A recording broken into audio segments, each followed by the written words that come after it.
Hello everyone, welcome to the smart IAS. तो हम लोग आज डिस्कस करने वाले हैं 25 फरवरी का डेली करंट अफेयर्स। और फिर आपको 26 फरवरी का डेली करंट अफेयर्स भी आज ही रात तक मिल जाएगा। टॉपिक्स क्या क्या है? The RTI is now the right to deny information. RTI का नाम आपने सुना होगा। आरटीआई का मतलब होता है राइट टू इंफॉर्मेशन। बट अभी जो ये टॉपिक ये कह रहा है करंट अफेयर्स का कि आरटीआई का मतलब राइट टू डिनाई इंफॉर्मेशन होते जा रहा है। तो फिर इसको हम लोग समझेंगे जो आरटीआई का एक क्रिटिकल एनालिसिस है। और second, India's fertiliser strategy. Fertiliser जो है, फर्टिलाइजर में इंडिया को बहुत पैसा खर्चा करना पड़ता है फर्टिलाइजर को बाकी कंट्रीज से प्रोक्योर करने के लिए। तो we will understand that also. RTI is now the right to deny information as the right to information act 2005 approaches its 20th anniversary in 2025. The article examines the trajectory of RTI Act, the systemic issues, and have weakened its implementation and the legal interpretation that have further restricted citizen access to information.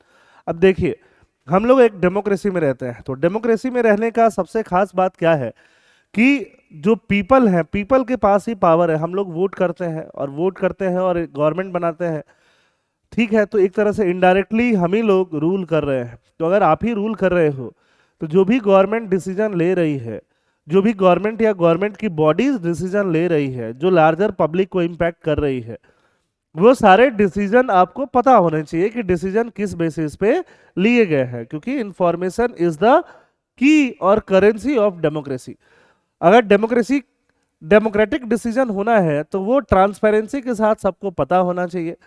तो यही सब बातें हो रही थी और 2005 में India ने पास किया, इंडिया की पार्लियामेंट ने राइट टू इंफॉर्मेशन एक्ट, कि कुछ भी ऐसा गवर्नमेंट या गवर्नमेंट की बॉडीज कर रही हैं जो कि हर किसी को जानना चाहिए, तो उसका जो भी डिटेल्स होगा आप राइट टू इंफॉर्मेशन एक्ट के तहत आप उसका डिमांड कर सकते हो।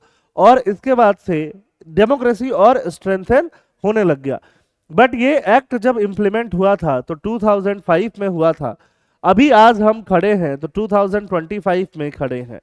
20 साल बाद, 20 साल बाद ये आरटीआई एक्ट क्या बन के निकला है और क्या बन सकता था, उसका ये एनालिसिस यहाँ पे शैलेंद्र गांधी जी करते हैं। He is a former central information commissioner. Who is central information commissioner? Information commissioner भी जो होते हैं वो आरटीआई एक्ट के थ्रू ही बनते हैं। आरटीआई एक्ट ने क्या क्या काम किया? आरटीआई एक्ट ने ये काम किया कि एक तो हर सिटीजन को ये बोल दिया कि आपके पास राइट है कि आप क्या कर सकते हो, इंफॉर्मेशन ले सकते हो। कहाँ से? गवर्नमेंट बॉडीज से। तो गवर्नमेंट बॉडी में एक एक ऑफिसर होना चाहिए। उस ऑफिसर को क्या बोला जाएगा? पीआईओ बोला जाएगा। पीआईओ का मतलब क्या है? पर्सन ऑफ इंफॉर्मेशन ऑफिसर इसको बोला जाएगा। तो ये आपको क्या देगा? इंफॉर्मेशन देगा। पब्लिक इंफॉर्मेशन ऑफिसर हर गवर्नमेंट कंपनी में अपॉइंट किया जाएगा, हर गवर्नमेंट ऑर्गेनाइजेशन में, जिसका काम होगा लोगों को इंफॉर्मेशन देना जब लोग आरटीआई के थ्रू इंफॉर्मेशन मांग रहे हैं। फॉर एग्जांपल, मान लो गवर्नमेंट ने एक डिसीजन लिया और मुझे उस गवर्नमेंट के डिसीजन को के बारे में डिटेल में जानना है, तो मैं जाऊंगा उसकी वेबसाइट पे, वहां पे आरटीआई सेक्शन होगा। आरटीआई सेक्शन के थ्रू मैं वहां से इंफॉर्मेशन डिमांड करूंगा। तो वहां जो पीआईओ होंगे वो इंफॉर्मेशन मुझे देंगे विद इन 30 डेज। किसी किसी स्पेशल केस में 48 आवर्स के अंदर भी देना होता है, बट 30 डेज। 30 डेज में अगर ये इंफॉर्मेशन नहीं देते हैं या इनकम्प्लीट इंफॉर्मेशन देते हैं या फिर वो इंफॉर्मेशन जो काम का नहीं देते हैं, तो फिर मैं क्या कर सकता हूं? मैं एज एन इंडिविजुअल मैं इनके अगेंस्ट अपील कर सकता हूं। तो अपील करने के लिए अलग से इंस्टीट्यूशन बनाए गए और वो इंस्टीट्यूशन सेंटर में बनाया गया और स्टेट में बनाया गया। सेंटर में बनाया गया जिसको हम सीआईसी बोलते हैं, स्टेट में बनाया गया जिसको हम एसआईसी बोलते हैं, है ना। तो इंफॉर्मेशन सेंट्रल इंफॉर्मेशन कमीशन वहां पे बनाया गया और उसी के अंदर इंफॉर्मेशन कमिश्नर बनाए गए और ये एक फॉर्मर सेंट्रल इंफॉर्मेशन कमिश्नर है। तो इनका जो एनालिसिस है वो हम समझने वाले हैं कि इनका एनालिसिस क्या क्या कहता है। Overview and the background of the act. It was enacted in June 2005, ये तो हमें समझ में आता है। The act provide citizen the right to secure access to information under control of public authorities. Public authorities के कंट्रोल में जो इंफॉर्मेशन हो वो पब्लिक को मिलना चाहिए। कोऑर्डिनेट करने के लिए जो एजेंसी होगी वो department of personnel and training होगी under ministry of personnel public grievances and pension. ठीक है, तो ये सारी चीजें यहाँ पे आ गई। Right to information finds articulation as a human right. जब हम बात करते हैं राइट टू इंफॉर्मेशन, अगर वर्ल्ड लेवल पे बात करें तो ह्यूमन राइट के जैसा वो कंपेयर किया जाता है कि ये भी एक तरह से इंसान का अधिकार ही है कि उसको इंफॉर्मेशन मिलता रहे। जब ह्यूमन राइट्स की बातें करते हैं, international covenant on civil and political rights, international covenant on economic social and cultural rights, ये जो यूनाइटेड नेशन के अंदर ये सब कन्वेंशन पास हुए हैं, उसमें इंफॉर्मेशन को एक ह्यूमन राइट्स के जैसा राइट कंसीडर किया गया है। India enacted the freedom of information act 2002 की, जिससे कि हम प्रमोट कर पाए ट्रांसपेरेंसी को और अकाउंटेबिलिटी को एडमिनिस्ट्रेशन में। ये आरटीआई एक्ट का बैकग्राउंड है, बैकग्राउंड में ये सारी चीजें चल रही हैं। But freedom of information act से ज्यादा मजा नहीं आया, तो आरटीआई एक्ट 2005 लाया गया, replace the freedom of information act 2002। Raj Narayan versus Uttar Pradesh government में सुप्रीम कोर्ट ने बोला right to information is a fundamental right under article 19 clause 1 clause A of the constitution. जहां से right to freedom of speech and expression आता है, वहां भी right to information क्या रहेगा, एक फंडामेंटल राइट जैसा रहेगा। तो ये सारी इंफॉर्मेशन में जो जो चीजें मैंने बताई, कुछ चीजें खासकर ये फंडामेंटल राइट्स होना, वर्ल्ड लेवल पे ह्यूमन राइट्स से कंपेयर किया जाना, और साथ में किस तरह से ये इंप्लीमेंट हो रहा है ये आपको पता होना चाहिए। कैसे कैसे आरटीआई एप्लीकेशन किया जा सकता है, इशू को आइडेंटिफाई कर सकते हो, फिर आप एप्लीकेशन कर सकते हो, आरटीआई का फीस भर सकते हो। फिर आप जब आरटीआई का फीस भर दोगे तो जिस डिपार्टमेंट से आप इंफॉर्मेशन मांग रहे हो वहां पे एक पीआईओ होगा।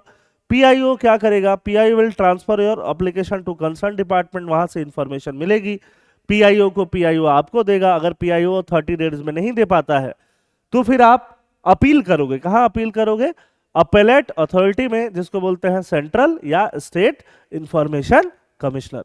Benefits of right to information act, benefit क्या है, ट्रांसपेरेंसी प्रमोट करता, अकाउंटेबिलिटी, ओपननेस, गवर्नमेंट अफेयर्स में क्या आता, ओपननेस, सॉल्विंग सर्विस डिलीवरी में जो इशू आता उसको सॉल्व करता, कॉमन मैन को एम्पावरमेंट करना, सिटीजन डेमोक्रेटिक पार्टिसिपेशन, पार्टिसिपेशन कैसा होगा, citizens democratic, improve decision making, government का डिसीजन मेकिंग, ऑफिसर्स का डिसीजन मेकिंग इंप्रूव होता, गवर्नमेंट का रिकॉर्ड और उसका मैनेजमेंट भी क्या होता, इंप्रूव होता।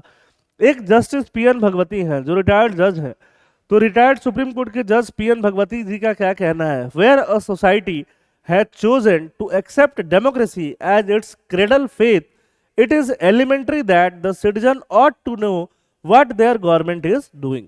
अगर हमने एज अ सोसाइटी डेमोक्रेसी को अपना फेथ माना है तो हमें यह पता होना चाहिए कि हमारी गवर्नमेंट क्या कर रही है, पता होना चाहिए is the right to information, कैसे काम कर रही है, किस तरीके से काम हो रहा है।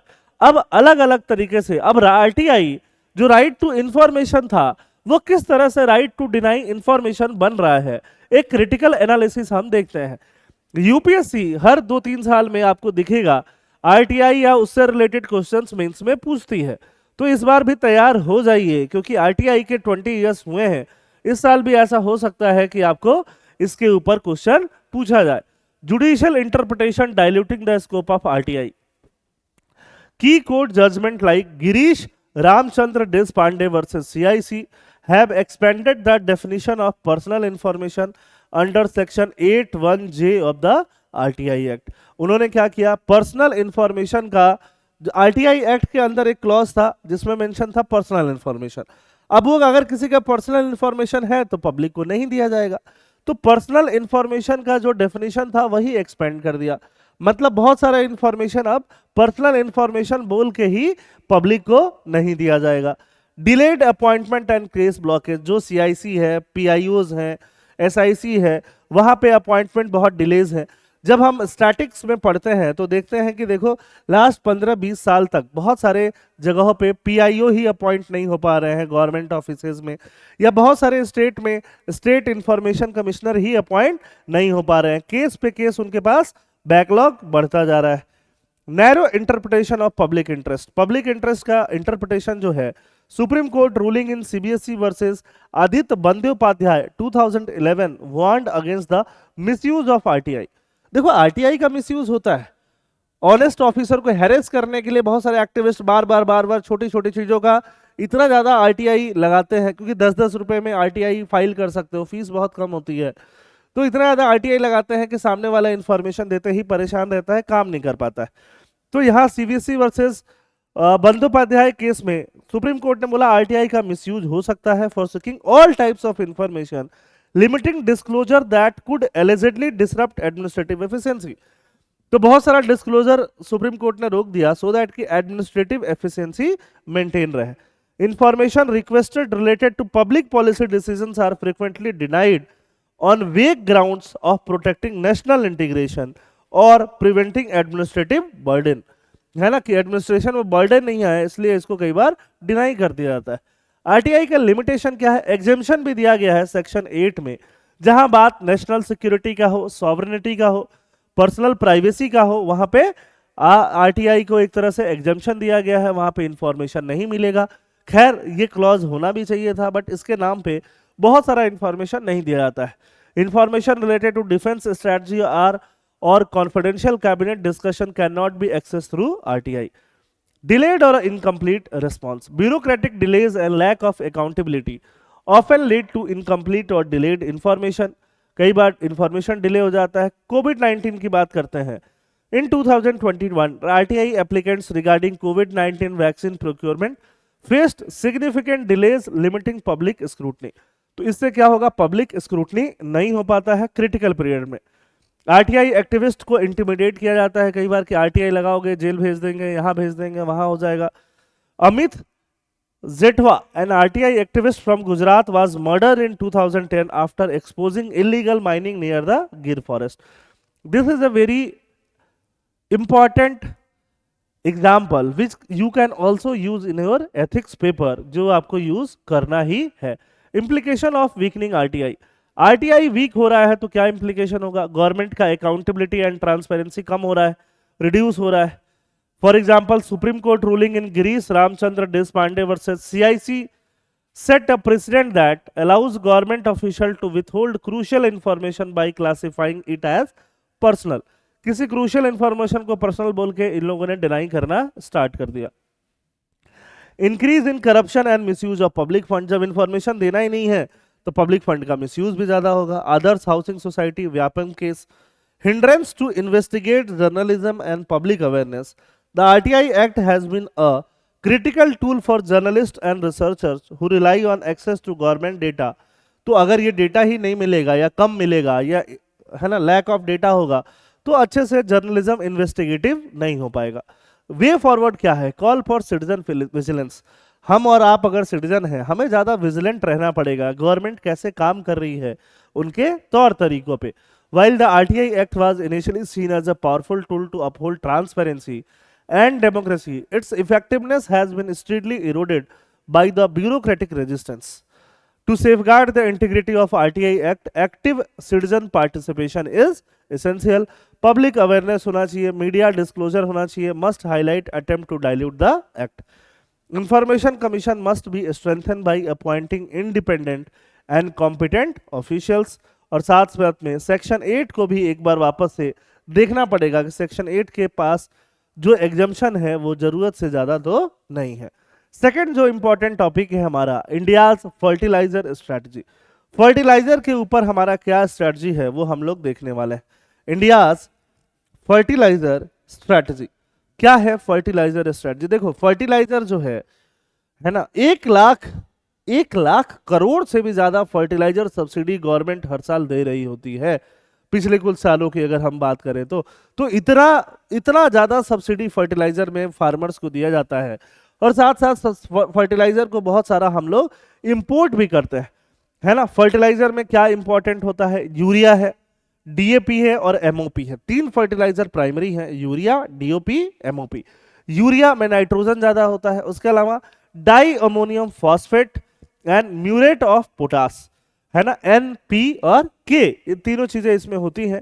Due to their heavy import dependence and explores ammonium phosphate sulphate. एक नया कॉम्बिनेशन अमोनियम फॉस्फेट सल्फेट को एक्सप्लोर किया जा सकता है क्या?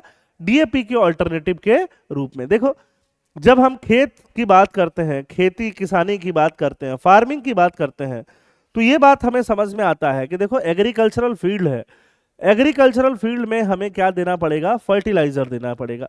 और फर्टिलाइजर जो देना पड़ता है वो फर्टिलाइजर में नाइट्रोजन होना चाहिए, पी होना चाहिए फॉस्फोरस, और पोटेशियम होना चाहिए, के होना चाहिए।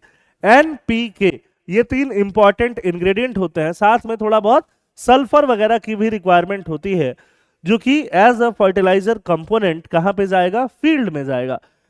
फॉर एग्जाम्पल आप खाना खाते हो, दाल चावल, प्रोटीन, कार्बोहाइड्रेट, है ना, वाइटामिन, साग सब्जी, बहुत सारी चीजें खाते हो, वो सबका एक रेशियो होता है। ऐसा नहीं करते हो कि आप सब्जी सब्जी खा गए, चावल खाए ही नहीं। कुछ लोगों की बात अलग है, बट इन जनरल लोगों की बात क्या है, एन पी और के का एक प्रॉपर रेशियो होना पड़ेगा, है ना। तो एक रेशियो होना पड़ेगा और रेशियो के हिसाब से ही यहाँ पे चीजें की जाती हैं। तो एन के लिए जनरली यूरिया यूज किया जाता है। फिर फॉस्फोरस के लिए यूज किया जाता है आपका डाई अमोनियम फॉस्फेट यूज किया जाता है। और के लिए muriate of potash sorry muriate of potash use किया जाता है।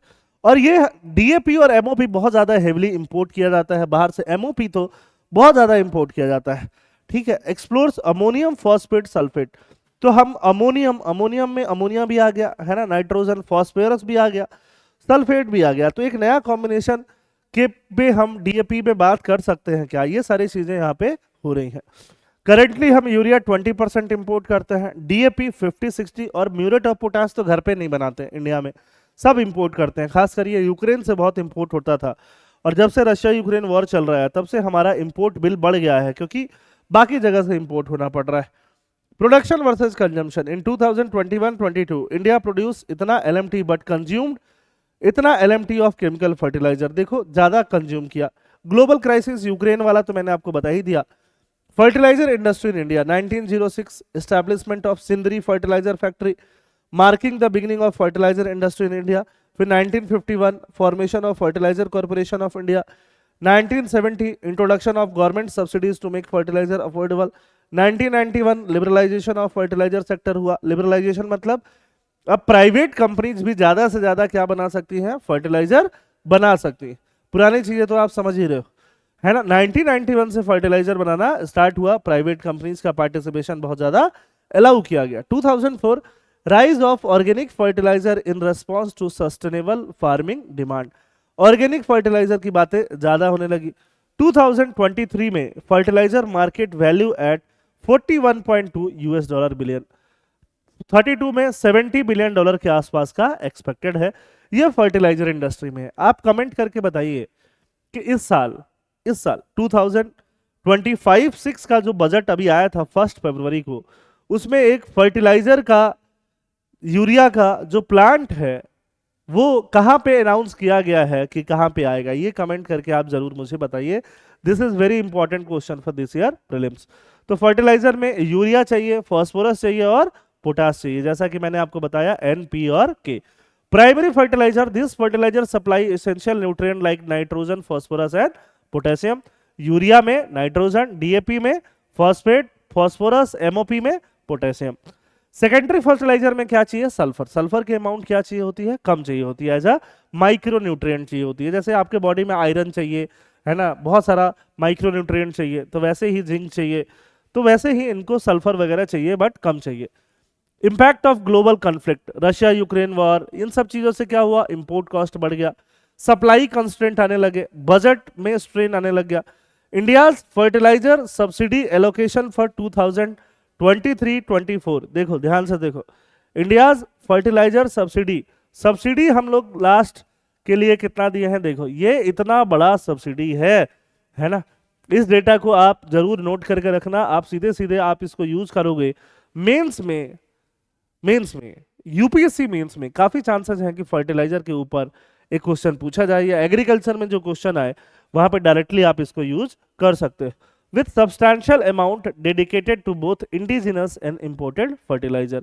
अभी हमें नीड क्या है, नीड फॉर सेल्फ रिलायंस की नीड है। नेचुरल फार्मिंग भी करो, ऑल्टरनेटिव्स प्रमोट करो, है ना, नैनो यूरिया वगैरह हम लोग प्रमोट कर रहे हैं।